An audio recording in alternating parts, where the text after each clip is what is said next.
Évangile de Jésus-Christ selon saint Marc. Marc 3, versets 1 à 6. En ce temps-là, Jésus entra de nouveau dans une synagogue. Il y avait là un homme dont la main était atrophiée. On observait Jésus pour voir s'il le guérirait le jour du sabbat. C'était afin de pouvoir l'accuser. Il dit à l'homme qui avait la main atrophiée, « Lève-toi, viens au milieu. » Et s'adressant aux autres, « Est-il permis, le jour du sabbat, de faire le bien ou de faire le mal, de sauver une vie ou de tuer ?» Mais eux se taisaient. Alors, promenant sur eux un regard de colère, navré de l'endurcissement de leur cœur, il dit à l'homme, « Étends la main. » Il étendit et sa main redevint normale.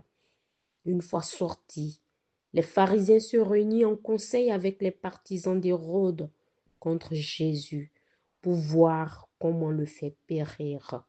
Acclamons la parole de Dieu. Méditation. Faut-il sauver ou laisser périr pour respecter la loi du sabbat? Est-il permis de faire le bien ou de faire le mal le jour du sabbat? Le choix de Jésus est clair. Sauver l'homme est la raison de l'existence de la loi. Sauver l'homme doit être la raison de l'existence de toute loi. Étends la main, dit Jésus à l'homme dont la main est atrophiée. Il l'étendit et sa main redevint normale. Les pharisiens font passer la loi avant les raisons de la loi, le bien de l'homme. Le sabbat ne doit pas être préjudiciable à la survie de l'individu.